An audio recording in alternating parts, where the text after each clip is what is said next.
사람 얻는 일에 집중하십시오. 사람 얻는 일에 집중하십시오라는 제목으로 하나님 말씀 증거하도록 하겠습니다. 그러니까 이삭에 대해서 간단하게 살피겠는데, 이삭은 조용한 사람입니다. 별로 이렇게 눈에 띄는 사람도 아니고 그냥 평범하게 살았던 사람인 것 같습니다. 근데 그에게 큰 장점이 있다는 거예요. 크게 보면은 두 가지로 붙들겠는데, 유연성이 있었다는 것입니다. 유연성이라는 것은 변화 가능성이죠. 말씀 듣고 이렇게 유연하다는 것입니다. 유연함의 반대가 되는 것은 강팍함이겠죠. 바로왕 같은 사람이 최고의 강팍함. 근데 바로 욕만 하는데 우리도 굉장히 고집센 사람 되게 많습니다. 자기가 믿는 바, 자기가 주장하는 바를 절대 포기를 안 해요. 그러다가 이제 꺾여버리는 거죠. 근데 유연성이 있어야 변화가 있고, 유연성이 있어야 은혜를 받게 된다는 것입니다. 또 하나는 그 이삭의 행동에 있어서 중요한 것은 사람 얻는 일이에요. 사람 낚는 일, 거기에 집중했다는 것입니다.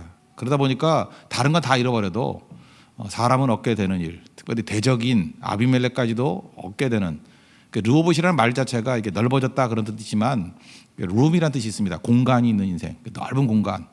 그러니까 심지어 대적이라도 자기 공간 안에 들어오게 만드는 그런 능력의 사람이었다는 것입니다. 우리가 이삭에 있어서 이 부분이 우리 삶 속에 녹아드는 은혜의 시간이 되기를 바랍니다. 첫 번째는 그에게는 설득이 되는 유연성이 있었다라는 것입니다. 그 흉년 맞았습니다. 기근 맞으니까 아버지 했다고 똑같죠. 뭐 곡식 얻으려 애굽으로 가려고 그랬습니다. 근데 오늘 2절, 3절, 4절 보니까 하나님께서 나타나셔서 애굽으로 내려가지 말라. 그리고 내가 지시하는 땅, 여기 가나안에 머물러 있으라. 그러면서 아브라함에게 주셨던 축복을 다시 합니다. 그죠? 뭐 만대 축복 주고 땅 주고 뭐 다 주겠다. 그러니까 아브라함의 약속에 이제 반복이 나옵니다. 내가 만민에게 복을 받으리라. 보통 사람들 이런 말씀을 들으면 무슨 생각을 하겠어요? 그래도 그러잖아요. 하나님 말씀은 말씀이고 그래도 내 거가 적자인데 가야지라고 움직일 건데, 오늘 6절을 보니까 이삭이 그랄에 거주하였더니, 이 그랄은 블레셋도 거주하는 곳이지만 가나안의 끝입니다. 가나안 땅에 머물러 있었다는 것입니다. 무슨 얘기예요? 순종했다는 것입니다. 그러니까 하나님 가지 말라 그러면 가지 않는 거죠. 여러분 인생에도 그런 거 있지 않습니까? 뭐 예를 들어서 뭐 새벽기도 한번 나오세요 그러면은 뭐 너무 힘들더라도 한 번쯤은 나가주는 사람이 있어요. 그죠? 얘 나가야죠. 그러고 벌써 5년째 한 번도 안 나온 사람이 있고. 그 특징이 뭐냐면 한 사람은 유연성이 있는 거예요. 자기가 비록 안 된다 할지라도 이렇게 맞추려고 해보는 거예요. 그런 사람들은 많은 부분에서 성장이 있습니다. 근데 자기 기준이 딱 있고 고집이 딱 있어가지고 뭐 듣기는 다 듣지만 마지막 최종 결정자는 자기예요. 자기가 하나님이에요. 자기가 판단 내리고. 그거 알거든요. 하나님도 알고 사람들도 되게 아는 경우가 많다는 것입니다. 그 강팍한 거예요. 완악한 거라고. 근데 이삭은 그렇지 않았다는 것입니다. 이게 듣고 변화가 되죠. 그러니까 우리 인생은 누구나 실수가 있고 죄가 있지 않습니까? 수정 기능이 있어야 되는데, 수정 기능이 작동하려고 그러면 성령이 역사하셔야 되잖아요. 성령이 일하시는 사람, 특별히 성령이 강하게 변화시킬 수 있는 사람은 유연성이 있는 사람이다. 이렇게 이해할 수 있다는 것입니다. 그럼 뒤집어 얘기하면, 그럼 나는 유연성이 없더라도 그냥 이렇게 살다 죽을래요. 예, 그래 살다 죽으면 됩니다. 성경에 멋진 표현이 나오는데, 하나님께서 바로왕을 강팍해 하셨다 이런 구절이 나와요. 그 오해가 될 것 같죠. 하나님 일부러 강팍하게 만들었다. 강팍한 것을 그냥 놔뒀다라는 뜻이 더 맞는 것 같아요. 그죠? 고집스럽게 놔뒀다라는 거예요. 이유가 뭐냐면 망하게 만들려고. 그러니까 이렇게 보면 돼요. 어떤 사람이 고집스럽다, 강팍하다, 완악하다 그러면 하나님이 저 사람 망하게 만들려고 저렇게 놔두는구나. 그 예외가 아니잖아요. 근데 그게 내 얘기라 그러면 얼마나 안타까운 얘기입니까? 내가 아무리 봐도 강팍하거든. 내가 아무리 봐도 완악하거든요. 내가 아무리 봐도 고집스러워요. 그러면 하나님 앞에 몸부림을 쳐야 돼요. 주님, 나 몸부림치면 완악한 게 아니지. 그죠? 앞뒤가 안 맞네. 그죠? 몸부림치면 완악한 게 아니죠. 빨리 이 얘기 듣고 왜 나는 감각이 없을까라고 한번 생각을 좀 깊이 해보라고요. 그죠? 아니면 넘어져서라도 머리가 한번 깨져가면서 한번 고통을 느껴보고, 그 이유는 망하게 하려고 그러는데, 망하게 하려고. 그 여러분들 일반적으로 사기당하는 사람들을 보면 그러지 않아요? 주변에 조언을 해준 사람이 없는 게 아니에요. 그 주변에 지혜로운 사람이 몇 명씩 있거든요. 너 그렇게 결정하면 안 돼 그래요. 잘못된 결혼하는 사람도 마찬가지라고요. 그 얘기해 주는 사람이 있어요. 주변에 전혀 없는 거 아니에요. 있는데 안 듣는 거예요. 그리고 다 깨지고 난 다음에 나중에 그러잖아요. 그때 들을 걸. 그때는 귀가 닫혀 있는 거죠. 그러니까 하나님 앞에서 이 유연성이라는 게 얼마나 큰 축복이라는 것을 알게 되는 거죠. 그 다음에 복 받았습니다. 여기 12절 보니까 100배의 복을 받았다. 그러다 보니까 이제 이전까지는 좀 우호적이었던 아비멜렉이 이제 시기가 생기죠. 그래서 14절 보니까 시기심이 생겼다. 그래서 시기로 끝나는 게 아니라 우리도 그렇잖아요. 마음속에 시기심이 생길 수도 있지만 악한 게 뭐냐면 그걸 말을 하거나 행동을 하는 거예요. 그러니까 해코지 하는 거죠. 여러분 시기심 생기거나 뭐 이렇게 미움이 생기거나 여기까지는 인간이기 때문에 누구나 있을 수 있는 거예요. 근데 언제부터 범죄냐 하면 그걸 말하고 막 지 멋대로 꾸며대기 시작하고 그다음에 해코지하고 함정파고 넘어뜨리려고 그럴 때부터 범죄예요. 근데 아비멜렉이 범죄하잖아요. 뭐라 그래요? 우물 파놓은 거 다 메꿔버리고, 그죠? 우물을 파고 있는 걸 메꿔버렸대. 이건 뭐 싸우자는 거 아니에요? 그리고 나가라 그러고. 이 정도의 일들이 벌어지면 우리 보통 사람 같으면 어때요? 여기 뒤에 보면요, 그 힘이 있었다 그랬어요. 너희가 강성한 적 떠나라 이런 얘기가 나와요. 그러니까 이삭이 힘이 하나도 없는 게 아니에요. 이게 재산도 많이 늘으니까 옛날에 재산이 많다는 거는 밑에 있는 하인도 많다는 거 아닙니까? 하인이 개인적인 그 무장 세력이거든요. 그게 만만하게 볼 존재가 아닌데 그 가나안은 왕이라 그래봤자 그게 도시국가에 지금식으로 얘기하면 뭐 그냥 동장보다 좀 더 큰 개념일까? 그게 큰 개념이 아니에요. 그러니까 얼마든지 개인적으로도 싸울 수 있는 거죠. 여기 아브라함이 318명 데리고 나가가지고 왕들과 싸워도 이겼다 그러잖아. 그러니까 왕들도 병력이 뭐 300명 안 넘는 그런 작은 데라고요. 그러니까 거부가 되었다는 얘기는 힘이 있다는 얘기하고 똑같은 거거든요. 싸우지 않잖아요. 그냥 양보해버리고 포기해버리죠. 그리고 이 땅을 또 떠나려고 그러지도 않아요. 여기 보니까 믿음으로 버티기가 나오죠.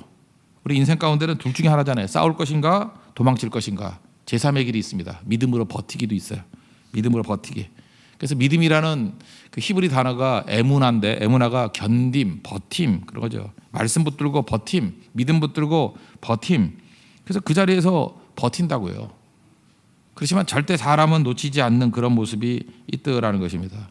그러니까 여러분들도 하나님께서 우리에게 주신 약속을 얻을 때까지는 이 믿음의 버팀 그게 필요하다는 거예요.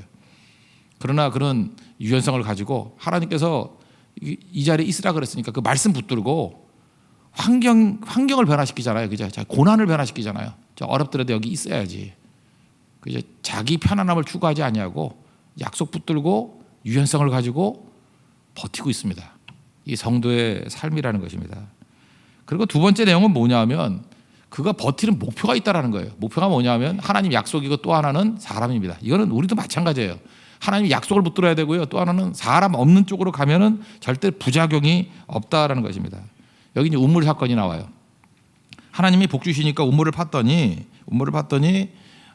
이게 막 원래 그랄에서 쫓겨냈어요. 쫓아냈어요. 그래서 그랄 골짜기 변두리를 갔는데 거기서 이제 우물을 팠더니 팔 때마다 뭐 잘 나오죠. 에색이라 그래가지고 싸웠다는 뜻이고 그다음에 신나라는 것은 뭐 대적한다, 뭐 이렇게 그런 부딪힌다, 대적한다, 적대감을 갖는다 그런 뜻이에요. 그러다가 마지막 세 번째 팠을 때가 르호봇. 이거는 여기 성경에 넓다라고 나오는데 영어로는 룸이 공간이 넓은. 이건 사실 공간이 넓다라는 말도 되지만 그 마음속에 여유가 있어가지고 다른 사람을 품을 수 있는 여지가 있는 인생이 되더라. 이걸 우리에게 보여주고 있습니다. 제가 이 얘기 지금 왜 하려고 그러냐면 우리 많은 사람들은요 이런 생각을 해요. 신앙을 가지고 있잖아요. 신앙을 가지고 있으면 자기 신앙 또 자기가 믿는 바를 지키기 위해서 사람을 잠깐 잃어버리는 경우가 있어요. 사람을 다 죽이고 사람을 포기하고 이제 그래서는 안 된다는 거죠. 실제로 우리 기독교가 범했던 일 중에 하나가 자기는 진리라고 믿어요. 근데 그게 사실 진리 아니었던 경우도 있거든요. 자기 해석일 뿐인데 그거를 지키기 위해서 너무 많은 사람들을 죽이고 어렵게 만들었던 데가 많아요. 그 이유가 뭐냐면 여유가 없기 때문에 그래요. 이 공간이 없기 때문에. 그 지금은 이제 우리나라에서는 동성애 문제 뭐 이런 게 많지만 우리나라에 법이 됐는지 모르겠지만 미국에서 사실은 이게 두 가지 큰 논쟁이 있었거든요. 첫 번째가 노마 맥코비 사건이라 그러는데 이 노마 맥코비 이분이 금년 2월 달에 죽었다라는 데가 기사를 봤어요. 2월 달에 노마 맥코비가 누구냐 하면 1973년도에 미국에서 큰 분쟁이 벌어졌는데 내용이 뭐냐면 이 여자 껄렁껄렁한 여자예요. 뭐 마약하고 난잡한 생활하고 그래서 뭐 이렇게 남자들과 어울리다가 이게 이제 강간을 당한 겁니다. 강간을 당했는데 남자가 3명이에요. 집단 강간을 당한 거예요. 그러니까 누구인지를 몰라요. 임신을 했어요. 근데 미국에 법이 있는데 낙태 금지. 우리나라도 낙태 못하게 하죠. 그죠? 그 미국도 그랬어요. 근데 이제 여권 운동하는 사람들이 이거 아니라 그러잖아요. 뭐 선택권이 여자한테 있다. 그래서 이게 70년대 CP들 나오고 이게 굉장히 중요한 문제였다는 것입니다. 그래서 노마 맥커비 사건 이거는 명분이 있잖아요. 내가 원하는 애도 아니고 이거 봐라, 이거 강간당해가지고 누구지도 모르는 애인데 이거 어떻게 해야 되느냐. 그래서 낙태 허용하라라는 이게 대표적인 분쟁 재판이었습니다. 73년 재판. 결국 내가 변호사 이름 생각나는데 여자 변호사가 그 유명한 변호사가 있어요. 내세워가지고 이겼어요. 그래서 이게 허용 받았다고 이때 이 사건이 허용 받았다고요. 근데 이제 더 극적인 이유가 뭐냐면 노마 맥커비가 유명한 이유가 뭐냐면 그러고 난 다음에 2년 지나고 난 다음에 낙태 반대론자가 된 거예요. 그러니까 갑자기 확 바뀌어버린 거예요. 그래서 이제까지 했던 낙태의 모든 주장했던 것은 거짓에 기초한 것이다. 그건 우리 변호사가 속인 거다. 그죠? 내가 주장한 것도 아니었고 그거는 내가 속았던 거다. 그럴 리가 없다. 그죠? 하나님께서는 생명 죽이는 것을 원하지 않으신다. 뭐 이런 접근을 하면서 크나큰 이게 반전이 일어나는 사건으로 노마 맥커비가 굉장히 유명합니다. 그럼 이제 궁금하잖아요. 우리는 이제 이런 사회적인 이슈가 있을 때 뭐 이렇게 반대했던 사람이 사실은 이제 말씀의 진영으로 돌아온 거 아니에요? 돌아오게 됐을 때 저 사람 어떻게 돌아왔나 궁금한 거 아닙니까? 근데 그 낙태 반대 기관에 계셨던 어떤 목사님인 것 같아요. 그죠? 그 목사님이 찾아갔대요. 이 노마 맥커비를 만나가지고 이제까지 우리가 이 문제 가지고 당신 아픔도 있고 어려움이 있는데 이 주장을 놓고 싸우다 보니까 비난한 거 사과한다. 그리고 얼마나 마음이 아프냐 힘들지 않느냐라고 위로를 해줬어요. 이때부터 마음이 조금씩 열리기 시작한 거예요. 뭐 주의 주장 갖고는 이미 졌지만 이제 사과하고 위로하기 시작했다고요. 그래서 마음이 열리다가 나중에는 자기가 이제 말씀을 듣고 깨닫는 거죠. 아, 이게 사실은 내가 뭐 알아서 주장한 게 아니고 그 충동질에 의해서 이렇게 됐던 것입니다라고 하면서 2년 지나고 난 다음에는 낙태 반대 운동에 천병에 서게 되었다는 것입니다. 사실 이게 우리에게 주는 굉장히 중요한 얘기라고 생각해요. 예수 믿는 사람들이 그래 성경이다 그래가지고 철저히 주장하는 거. 근데 여지가 없어요. 룸이 없어요. 공간이 하나도 없어. 그러면 둘 중에 하나잖아요. 말씀 지키든지 죽여버리든지. 그러면 잠재적으로 전도할 사람들, 돌아올 사람이 아무도 없잖아요. 노마 맥커비 이거 죽여야 되는 거예요. 아무것도 없는 거예요. 그런데 신앙이란 게 뭐예요? 하나님 말씀을 붙들고 그 중간 과정이 있잖아요. 아직도 그 말씀 앞에 굴복은 안 하지만 아비멜렉 같이 나중에 이렇게 돌아오게 될 사람들의 여지가 있어야 될 거 아니에요. 그래서 신앙인들에게 꼭 필요한 거는 이게 공간입니다. 공간. 이 마음에 공간이 꼭 필요해요. 우리 하얀에게도 노래 보면 그랬잖아요. 누군가의 자리 뭐 만들며 살라고. 그죠? 누군가의 앉을 수 있는 자리를 배려하고 살라고. 그게 여지거든요. 여지. 그게 없으면 안 되는. 바울도 마찬가지죠. 바울이 원래 핍박자였습니다. 그러니까 초대교회가 바울 받아들이기가 너무 힘들었어요. 근데 바울 사실 무시해버려도 교회는 잘 가는 거예요. 바울 뭐 핍박자였는데 돌아왔다 그러더라. 그러니까 혼자 잘 믿고 끝내야지. 근데 바나바만은 그러지 않았어요. 그는 공간이 있었어요. 그래서 자기가 욕 먹을 거 다 각오하면서 그를 보호해주고 추천해주잖아요.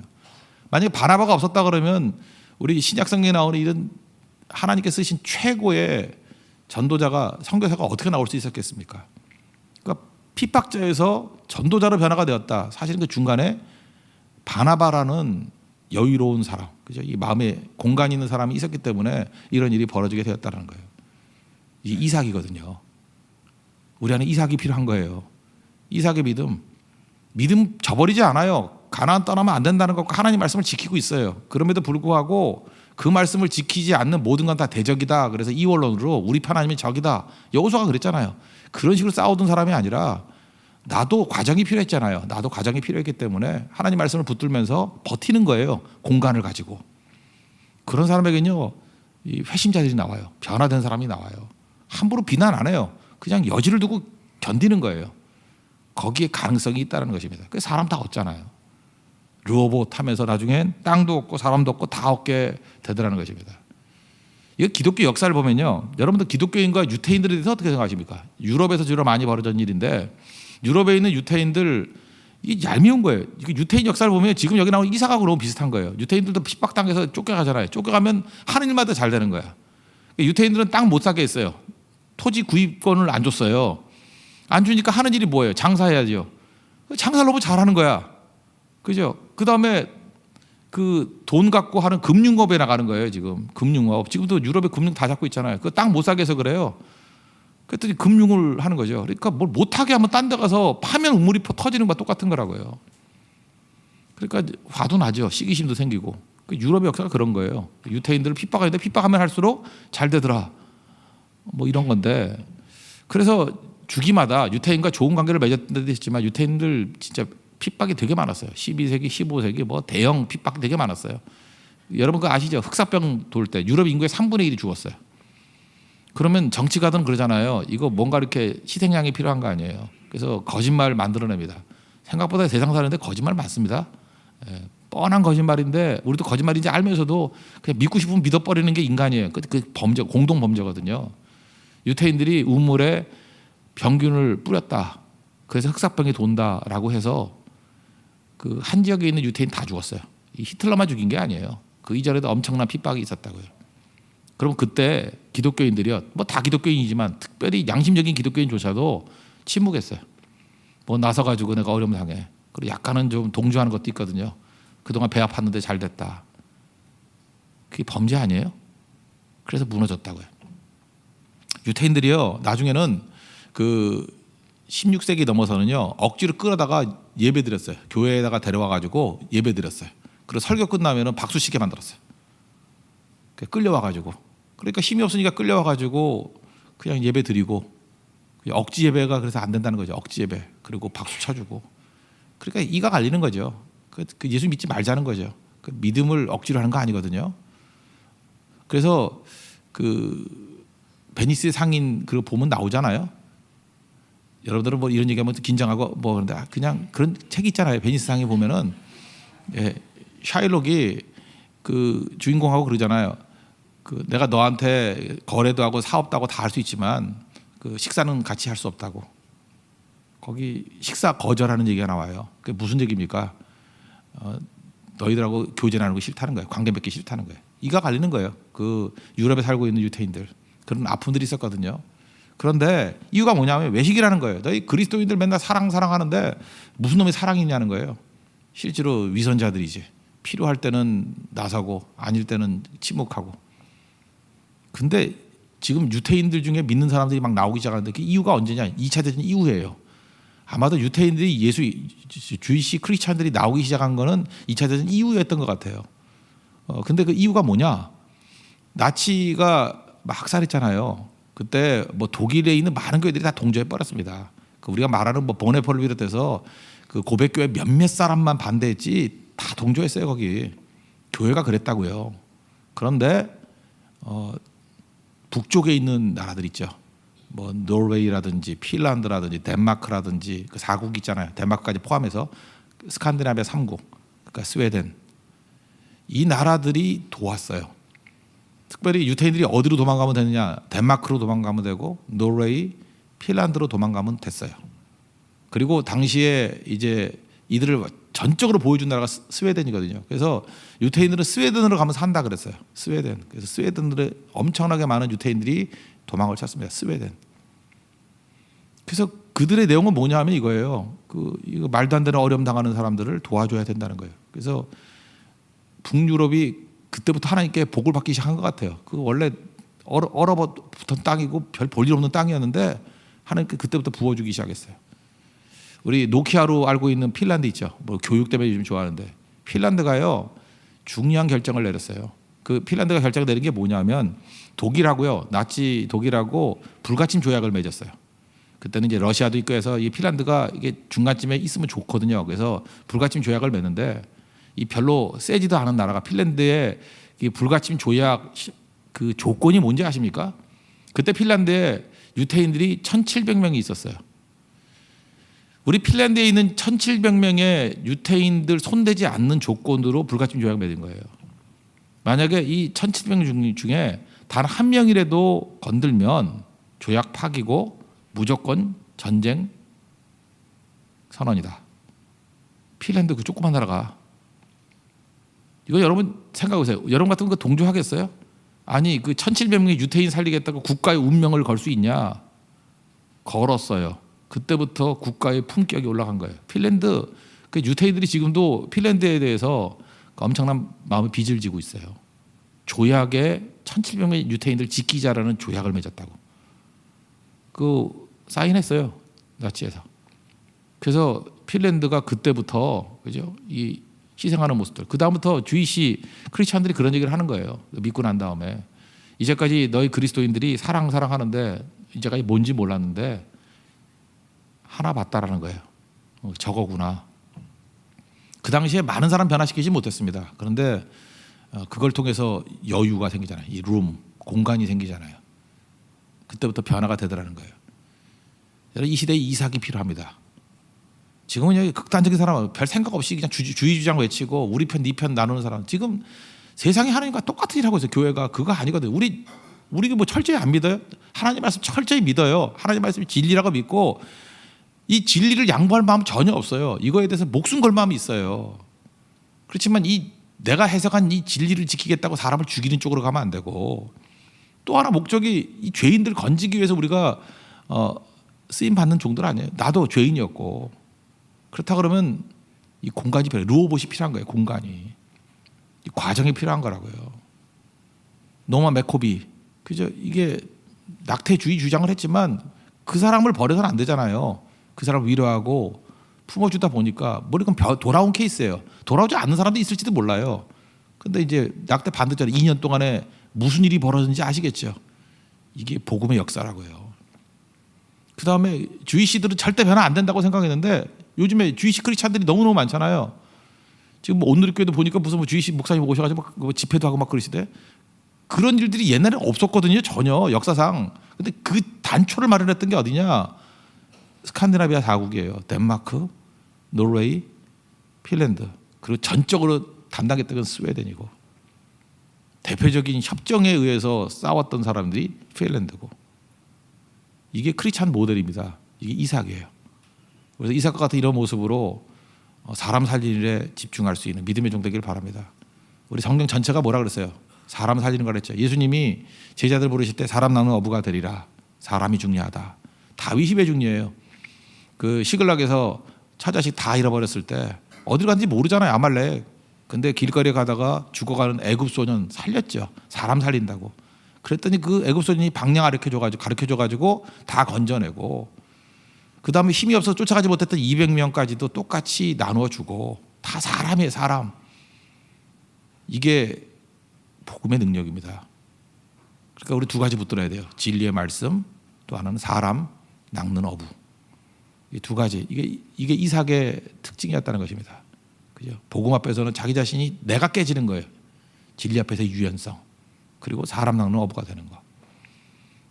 이삭의 삶은 그래서 조용하지만 엄청난 파워가 있어요. 이삭은 제가 보니까 핀란드 생각이 나요. 그죠? 이게 엄청나요. 노마 맥코비를 변화시켰던 그 목사님 생각이 나요. 이게 이삭의 파워예요.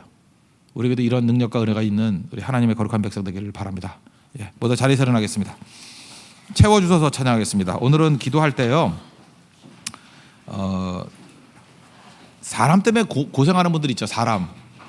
하나님 방법으로 한번 변화시킬 마음 없습니다. 기도하고 견디고 참는 거예요. 그죠? 이게 꼭 필요한 것 같고, 또 하나는 오늘은 이 말씀과 같이 이런 갈등이 제일 많은 사람들이 30대인 것 같습니다. 그래서 30대를 위한 기도를 하도록 하겠습니다. 그리고 뭐 전체적인 기도, 이런 사람 때문에 당하는 어려움 때문에 있는 분들을 위해서 기도하도록 하겠습니다. 내일은 전도를 위해서 기도하겠습니다. 전도, 그리고 제주 선교 그 팀들과 팀장들, 이렇게 특별한 능력, 사람들, 또 선교대원들 아직도 결정 못하신 분들 참여를 위해서 우리 기도하는 시간 갖도록 하겠습니다. 내일은 전도와 선교가 초점입니다. 우리 지금 이곳에 임하소서 찬양하겠습니다.